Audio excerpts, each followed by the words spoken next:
बिस्मिल्लाहिर्रहमानिर्रहीम। दोस्तों अस्सलाम वालेकुम। आज की इस वीडियो में हम इनकम्प्लीट रिकॉर्ड का method number first profit determination by increase net worth method का फार्मूला डिस्कस करेंगे कि आप जब प्रॉफिट या लॉस जो है अपनी कंपनी का फाइंड करेंगे तो profit determination by increase method के ज़रिए कैसे कर सकेंगे, इसका फार्मूला क्या है और आपको कौन कौन सा डाटा जो है वो रिक्वायर्ड होगा क्वेश्चन सॉल्व करने के लिए।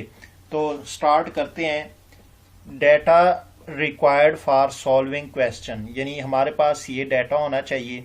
सबसे पहले हमारे पास है statement of affair, opening and closing balances of assets, liabilities and capital.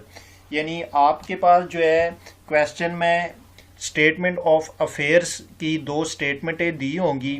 सबसे पहली जो आपके पास स्टेटमेंट होगी वो ओपनिंग जो है बिगनिंग की होगी और दूसरी आपके पास क्लोजिंग एंडिंग की होगी। उनमें आपके पास जो है सबसे पहले एसेट्स दिए होंगे, फिर उसके बाद आपके पास लायबिलिटीज और कैपिटल। एसेट जो है वो राइट साइड पे और जो लायबिलिटीज एंड कैपिटल है ये लेफ्ट साइड पे आपको दिए गए होंगे। तो आपने इनके जो है बैलेंसेस, ओपनिंग बैलेंसेस और क्लोजिंग बैलेंसेस फाइंड करने हैं प्रॉपर तरीके से। उसके बाद जब आप वो फाइंड कर लेंगे तो आपके पास ये परफॉर्मा है या ये फार्मूला है, इसके ज़रिए आप जो है प्रॉफिट फाइंड कर सकते हैं। तो सबसे पहले आपके पास आएगा क्लोजिंग कैपिटल, जो आपको क्वेश्चन में दिया गया होगा। अगर नहीं दिया तो आपने क्लोजिंग कैपिटल जो है वो फाइंड करना है।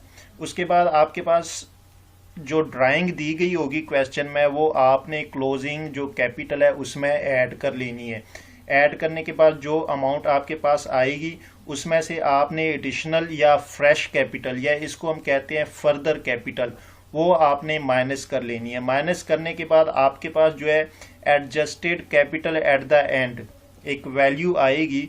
उसमें से आपने ओपनिंग कैपिटल जो आपको दी गई होगी वैल्यू, उसकी अगर नहीं दी अमाउंट तो आप खुद से कैलकुलेट कर लेंगे और वो आप जो है adjusted capital at the end में से माइनस करेंगे तो आपके पास profit made during the year. तो ये बेसिकली हमने फाइंड करना है इस क्वेश्चन में। तो इस तरह आप जो है profit determination by increase net worth के मेथड के ज़रिए जो है प्रॉफिट फाइंड कर सकते हैं।